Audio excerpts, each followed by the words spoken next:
It is a long story which begins in my childhood, and it begins like this.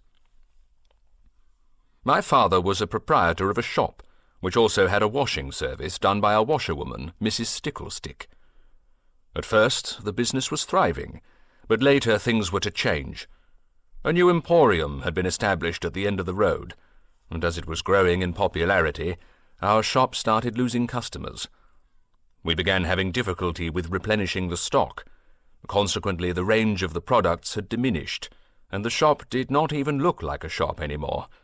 But there were still plenty of books, as they were the only product which was in my father's demand alone. Mrs. Sticklestick had some suggestions, but my father was too depressed to listen. So, finding escape and solace in the works of literature, all he could do was read. One day, I was in my 7th summer, but I remember it as vividly as if it were only yesterday, a stranger walked into the shop and asked if he could speak with the General. My father was totally at a loss, for he did not understand the stranger's meaning, and not knowing how to reply, he just stared back at him in confusion. But the stranger insisted, and rather abruptly, "Look here, my man, I am very busy. I want to see the General. I collect military stories and will pay generously for them. Earlier, when I was on my way to the Martial Fair, I passed through your village and noticed the sign above your front door declaring this house to be some general's abode. And now I have returned to have a parley with him. So where is he? Can you summon him, or am I wasting my time?" I could not make head or tail of what the stranger was saying, but what I also did not know was that while he was speaking, a neat plan was quickly forming in my father's mind. And this is how he responded. "Ah, yes, indeed, I do live here," said he, carefully choosing his words. "But that sign is very old, and I have not done any generaling in a long time. I am afraid my generaling days are over." Well, here the stranger's scant civility had improved immediately. "We want your memoirs, sir. We'll make it worth your while. I am inviting you to come to our War Memorial Cannon Hall, the seat of military publishing." And my father had decided to accept the offer. His imagination was not wanting, and having been an avid reader all his life, he was confident in his ability to concoct plenty of stories. "All right, I suppose I could come," he said slowly, "and I shall bring my son with me." "But of course, sir," the stranger replied. "Could we depart soon?" "Yes, I just need to settle a few things," said my father, and he went into the back room to speak with the washerwoman. Mrs. Sticklestick was overjoyed at the news, especially as he allowed her to make whatever improvements she desired. She wished him luck, hoping he would never return, and he hoped for the very same thing, too. After arranging for the books to be delivered to the Cannon Hall at the earliest possible convenience, he took his leave. While he was hastily packing, he told me that we were going away, forever if he could help it. And then, carpet-bags in our hands, we walked out of the shop for the last time. My father smiled and turned around to take a parting look at the old peeling sign which said, "General Store, Wash." The comma between the last two words had been quite worn away, and for the lack of space, the store and the wash were squeezed together, giving the illusion of one word only. As for the R in store, it was augmented by a stain, probably deposited by a passing pigeon, to create an N. That is how the weather and a feathered friend had altered history, and delivered us both from the constantly tightening jaws of penury into a lap of veritable luxury. We travelled in style in a chaise and four, accompanied by 2 outriders. The road was easy, and with my father's permission I sat up on the box, next to the driver. I observed with eagerness the changing landscapes, always looking forward to seeing what was beyond the next bend. It was during that trip that my passion for travelling had been kindled, and I wanted the road to last forever. But as the 3rd day came to an end, also ended the journey. The postilions had announced our arrival at the Cannon Hall, where my father was introduced as General Stonewash, and I as General Stonewash's son. Soon I was upgraded to General Stonewash Jr. While being given a guided tour of the Cannon Hall estate, we saw a number of charming cottages dotted here and there throughout its extensive grounds. My father was asked to choose the one to his liking, and without hesitation he said that his favourite was the tiny house with walls smothered with rambling roses and a dovecot in the garden. So the lovely Dove Cottage was to become our home. Delighted, we moved in and never looked back. My father wholeheartedly embraced his new role, and he could spin such yarns that everyone, including myself, were totally swept away by the colourful description of his and his comrades-in-arms' heroic deeds. I had not known of my father's past. For all I knew, it could have happened before I was born. But with time, doubt started to creep in as I began noticing some inconsistencies, which obviously had eluded the others. Also, one thing of which I was certain was my father's lifelong fear of horses. Yet he described with flourish how he had triumphantly led the parades or charged in battles, riding astride his faithful stallion. Before he died, he told me the truth. He had taken a chance, and it paid off. I understood. But after he had passed away, I inherited not only his fortune, which by that time was considerable, but most unexpectedly his title, too. The junior, thought no longer necessary, was dispensed with, and I became the General Stonewash himself. The general is dead. Long live the general. But I wanted something real. I wanted to travel. Money I had, and I was craving adventure. I bought myself a horse and a carriage, and I began exploring the land, staying at inns and coach-houses, and although my base had remained at the Dove Cottage, thus employed, I enjoyed my newly found occupation. Except, that is, when I was asked my name. Then I was stumped as to how to reply. Unlike my earliest memories, my family name had been long forgotten. I wished it was the other way around, but so it was. Eventually, having experienced the awkwardness of lacking knowledge of my own name on a few occasions, I had to come up with one, and I had decided to use the only one I knew, Mr. Stonewash. One day, passing through a hamlet of Sweetley, I met with my Clover, and we fell in love. So after bidding farewell to my home and the Cannon Hall, I took lodgings in the Meadowsweet Inn. And then Clover had revealed her parents' opinion on the matter of our intimacy, and it was not encouraging. Having to uphold a certain social position, they considered such a match to be beneath them, and they believed that unless their daughter had married a person of high rank or title, she would be throwing herself away. In short, the Highworthies of Plas Pen were decidedly against connecting with a mere Mr. It was a stumbling block which we had no means of overcoming. But although at first we were dismayed, ultimately what really mattered was how we felt about each other. She said she would have loved me even if I were a duck herd, and I simply adored her. So we became engaged in secret, and all we could do was wait and hope for a miracle. And then one day Lady Luck smiled upon us.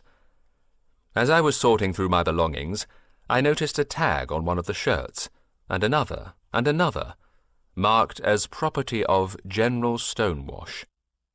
Is this a sign? I wondered. At once I emptied all the contents of my travel trunks onto the bed, and after a good rummage, there, amongst some other papers, I had not only found the documents issued at the Cannon Hall confirming my military title, but also a miniature taken the day after I had acquired my first carriage, which on the reverse side was inscribed as being the likeness of General Stonewash. Ever since we had met, it was clear to me that our destiny was to be together, and now it was showing the way forward. So I became the General Stonewash again, and Clover and I were married. Her parents were very satisfied with a young officer of outstanding military prowess, and they had never objected to my fortune. Soon she presented me with a daughter, and we were the happiest of couples. But sadly our happiness was short-lived. My Clovy died from fever when Sweet Bloom was only 4 summers. Sweet Bloom and I stayed with her grandparents for a while, but everything there reminded me of the love which I had had and lost. I was woebegone with grief. It was the darkest of times, and I blamed the destiny for bestowing happiness on me only to snatch it away so cruelly. I felt it was a most pitiless strike of fate, a curse from which I would never recover. Oh, why had we ever met? And then I looked at my daughter, and I could see why. Even at that small age, she was the living image of her mother, and she needed me. But we could not stay. We had to make a fresh start somewhere else, and the more I thought like that, the more I felt stifled, and I desperately needed to get away. We had to move on, but where? I did not know. It was when this brooding unrest had reached its maddening peak that I heard of this wonderful land called the Twill. One day, after a long absence from the Meadow Sweet Inn, I paid my old landlord a visit, and as if by some strange coincidence, a traveller had arrived, and as we sat in the parlour over a pitcher of brew, he spoke of an idyllic place in which he had stayed, where everybody was blessed with a plenitude of all things good. And he also said that there was a white horse carved on a chalk hillside. Well, you know me and horses. By that time I had acquired 3 beautiful mares, 2 stallions, and a colt, and for a couple of days after that meeting the traveller's words kept on ringing in my head. A white horse carved on a chalk hillside. And they got me wondering, would not that be an appropriate place for us all? After that the decision was not long coming, and soon my mind was made up. But I also had a dilemma. What should I do about the General? At first I had considered dropping the title, but on second thought I was faced with the possible, even probable, consequences. The Highworthies as yet knew nothing of my decision, for I was afraid they would try to prevent their granddaughter from leaving. Had they been acquainted with the facts, then they most certainly, and I might add not undeservedly, would have accused me of being an impostor, and even if we had already left, would have pursued us and tried to take her from me, and that I could not risk. The fear of losing Sweet Bloom had kept me from freeing myself from the burden I had been carrying all that time. Also, I was not sure whether it was the right time to make the truth known to my little girl. In addition to that, in those days, attacks on lone travellers were a common occurrence in that part of the world. As I had not retained my manservant, wishing to start a totally new life, I thought the title might add some security. I reasoned that it made sense that a young general who had survived numerous battles would be in a better position to defend himself. The reality, of course, was just the reverse, for I had followed in my father's footsteps in not having mastered the use of a sword. What's more, as I have always had an aversion to firearms, never in my life had I even handled a musket or a pistol, and being a recently widowed father with a small child, would have been much easier prey to the rogues and brigands if they had discovered my true identity. It was not a small thing to persuade the Highworthies that, should I choose to leave, I had a right to take my daughter with me, but at last it was accomplished. Eager as I was, however, we could not depart straight away. Unknown territory lay ahead, and I needed to carefully plan the route of our passage. But also it had to be done without too much delay, before the onset of winter. Finally, all the obstacles removed, we started out. It was the middle of autumn. Nature's brush had already painted the trees with russet hues, and the nights were long and chilly, but the sun was still strong, and during the daytime it would melt the frosted silver upon the ground. I remember my daughter and myself seated up on the box of our equipage, drawn by 2 stallions, and the other 4 horses, tied with long ropes to the carriage, trotting alongside. On the first night of our journey we stayed in a coach-house, where a conversation with the landlord had confirmed that my fears about the brigands were not unfounded. I had learned that 3 gangs of bandits had operated in the lands which we were to cross, and in the morning, when we continued on our way, I was full of apprehension. Luckily, nothing happened during that day, and to speed our journey, we spent the night on the road. It was not until the next sunset that we had reached another inn. Its proprietor had expressed his hope that the travellers were safe for the time being, as the 2 gangs, having quarrelled about the boundaries of their self-appropriated domains, were fighting each other in a far corner of the country. Thankful that we had passed the first leg of our journey without any unpleasant incidents, I was looking forward to a restful night and equally safe passage for the remainder of the way. Imagine how I felt when the innkeeper had then warned me about a most bloodthirsty band that had been terrorizing all the peaceful peoples traversing the land which still lay before us.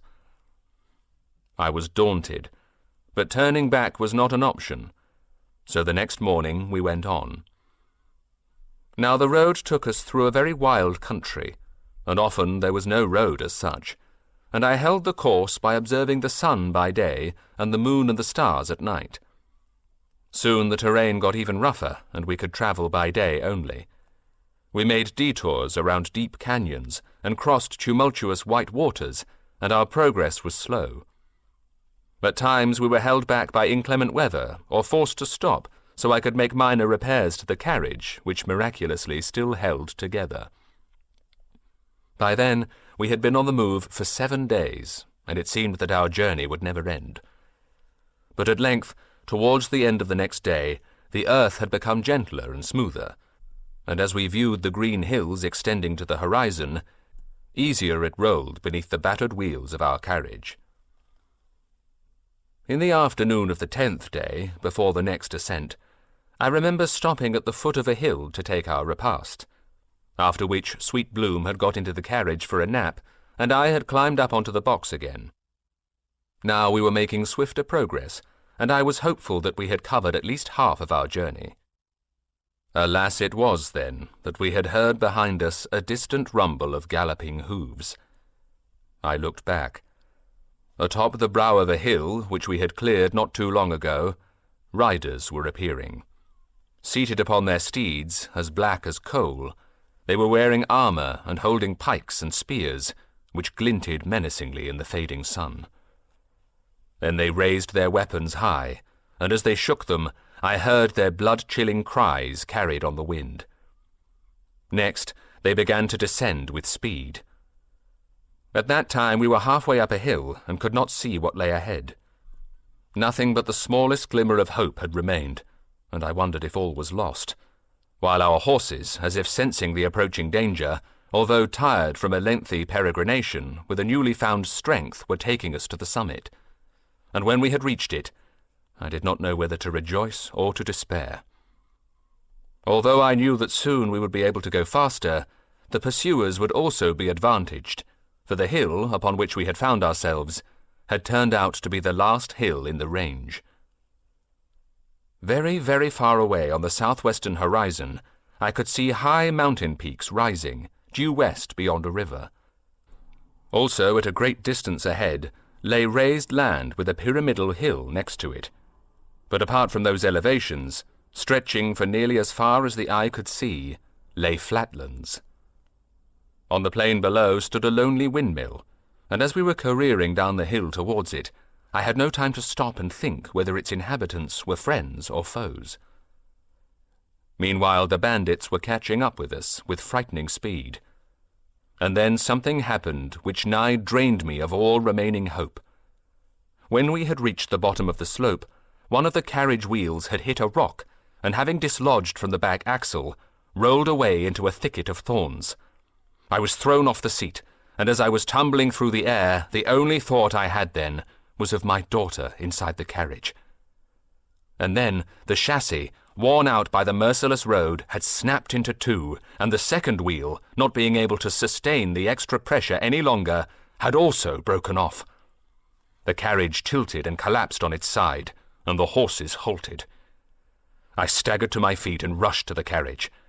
Thankfully, my daughter was not hurt. The brigands had not yet reached the summit of the last hill and knew nothing of our disaster, but I could hear their approach by the increasingly thundering hooves. As quickly as my fingers, numb with tension, had allowed it, I unravelled the ropes tying the horses to the carriage. I placed Sweet Bloom onto the back of one of the mares. She was an accomplished rider, even at that early age, and I mounted the other. Leaving the two still harnessed horses and all our possessions behind in the carriage, I grasped the reins of both our mounts, and we took off to the jeering yells of the bandits. By now they had galloped up to the brow of the hill and viewed the accident below and our persons fleeing on horsebacks. They could see that there were only 2 of us, seemingly unarmed, and one obviously a child, so they spurred their steeds down the slope, ready to strike the fatal blow. Trying to ignore the mocking cries of the bandits, I fixed my eyes on the windmill ahead, and as I watched its white sails rotate slowly, I could not help but wonder who or what was hiding within its walls. I glanced back. The bandits were down the hill and now were circling around the carriage, but seeing it was empty and undefended, they must have decided to return to it later, and meanwhile continued in the chase. I strained my eyes to see further ahead, beyond the mill, but there was just a hill in the far distance. The pursuers were close at our heels. I looked at the windmill again, and what is that? Something is not right. I faltered and reined in our mounts, and a despondent thought had crossed my mind that the mill's inhabitants indeed were in league with the villains, and now were sending them a signal, for amongst the white sails of the mill I could see a bright red cloth waving. It had not been there before, but now it was unmistakably there.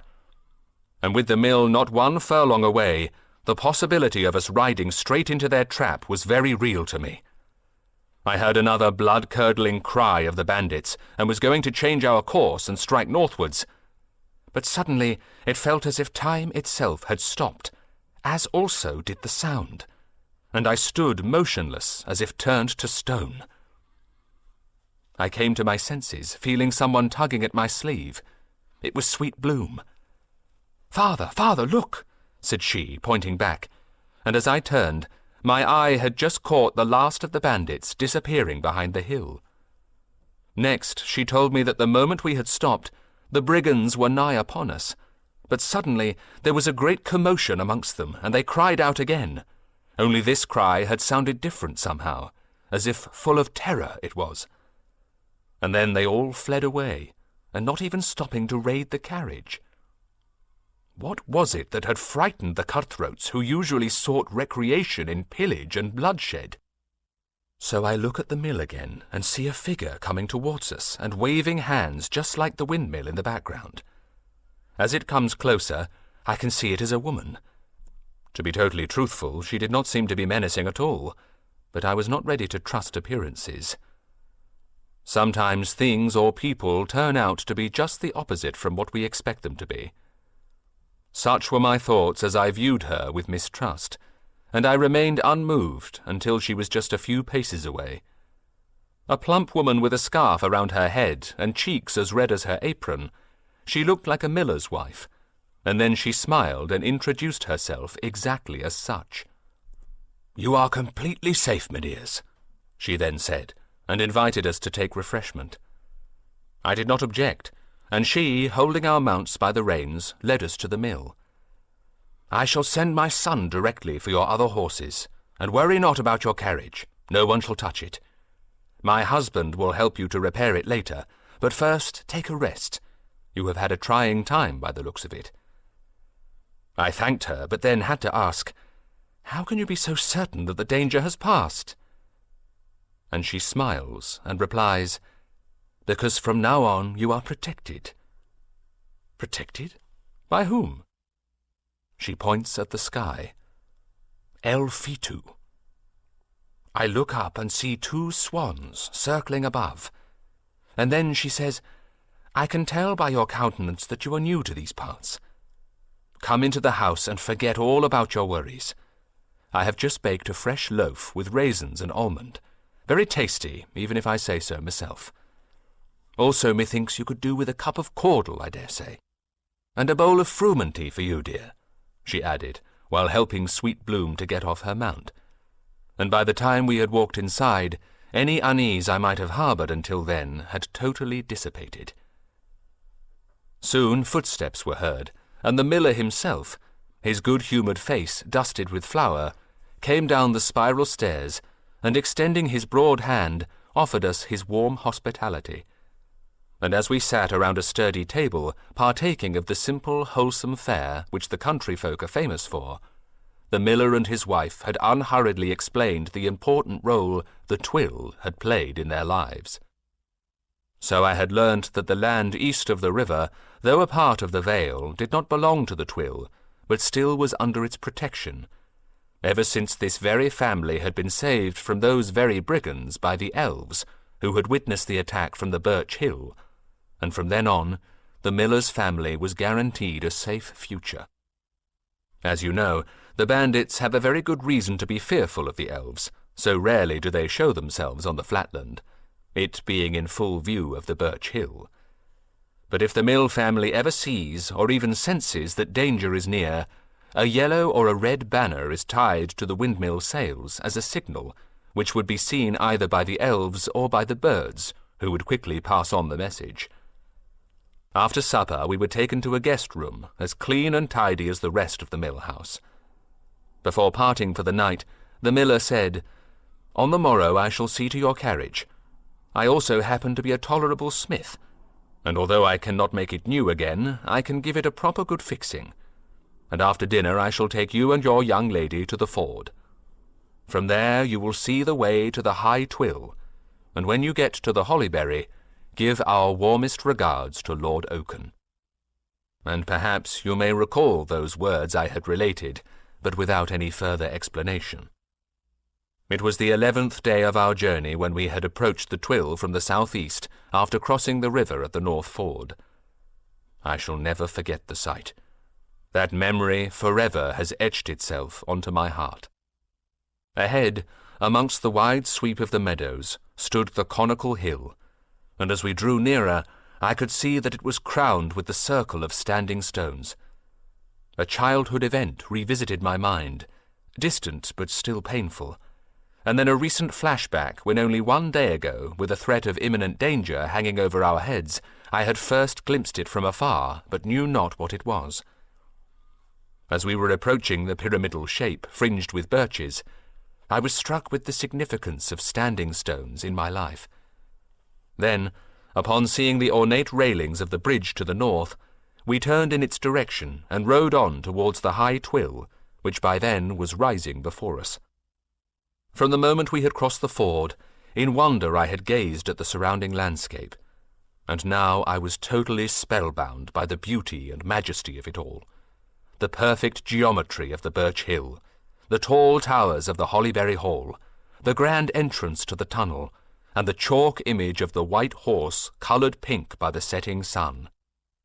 A charming little girl, who helped us to cross the spin bridge, informed me that the White Horse Hall, positioned right above the carved chalk figure, had been unoccupied for some time. After all that we had been through, I felt that Providence herself had brought us here in safety.